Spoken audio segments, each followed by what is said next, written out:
প্রাকৃতিক জলাধার ধ্বংস করে স্থাপনা নির্মাণ আইনগত দণ্ডনীয় হলেও এ যেন শুধুই কাগুজে বয়ান।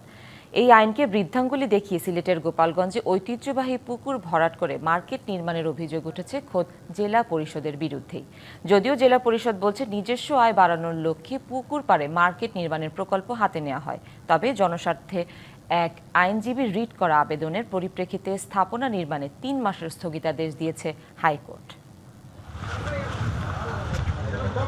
সিলেটের গোলাপগঞ্জের ঢাকা দক্ষিণ এলাকায় জেলা পরিষদ ডাকবাংলোর ভেতরে এই পুকুর। প্রখ্যাত জমিদার কালীপ্রসাদ দত্ত চৌধুরী বহু বছর আগে পুকুরটি দান করেছিলেন জনকল্যাণে।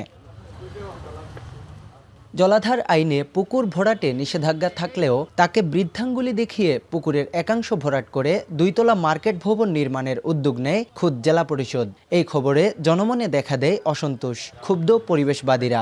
সম্পূর্ণরূপে ব্যক্তি স্বার্থে ব্যক্তিবিশেষের উদ্দেশ্য চরিতার্থ করার জন্য এখানে এই কাজটি করা হয়েছে। অস্থায়ী অথবা স্থায়ীভাবে দোকানকুটা তৈরি করে দেওয়া হচ্ছে, যা কিনা সম্পূর্ণভাবে পরিবেশ আইনের বিরোধী। এ ঘটনায় জনস্বার্থে রিট করেন সুপ্রিম কোর্টের আপিল বিভাগের আইনজীবী খায়রুল আলম। শুনানি শেষে ২৩শে মে বিতর্কিত ভূমির ওপর ৩ মাসের স্থিতাবস্থা বজায় রাখার নির্দেশ দেয় হাইকোর্ট।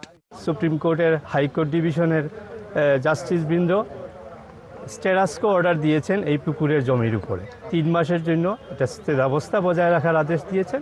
নগদ নিয়ে এলো হার না মানা হার অফার। সর্বনিম্ন ১০,০০০ টাকা রেমিটেন্স নগদে পাঠালে থাকছে স্বর্ণের হার জেতার সুযোগ। স্থানীয়রা বলছেন, ঐতিহ্যবাহী এই জলাধার শুধু একটি পুকুর নয়, বরং এলাকার পরিবেশ ও ইতিহাসের গুরুত্বপূর্ণ অংশ। প্রশাসন বলছে, পরিবেশগত গুরুত্ব বিবেচনায় পুকুরটির রক্ষায় অবগত করা হবে সংশ্লিষ্টদের। কিছু কুচক্রী মহল ভূমি খেকু মানে টাকা আত্মসাৎ করার লাগে আমরা ঢাকা দক্ষিণ পরিবেশে নষ্ট করে। পুকুরটি রক্ষা করার জন্য যে প্রয়োজনীয়তা বা এর পরিবেশগত যে গুরুত্ব এবং এখানকার মানুষের এই পুকুরের প্রতি যে আবেগ বা অনুভূতির যে বিষয়টি আছে, সেটি আমরা আমাদের জেলা পরিষদকে আমরা অবগত করব।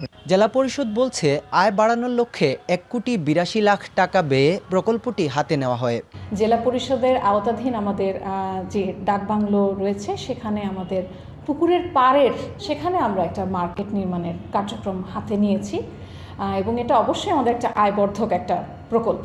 ঐতিহ্যবাহী জলাধারটি সংরক্ষণ করে চারপাশে সৌন্দর্য বর্ধন ও বয়স্কদের জন্য অবকাশ কাটানোর স্থান হিসেবে রূপান্তরের দাবি স্থানীয়দের। Tawhidur Rahman Shah, DBC news, Sylhet.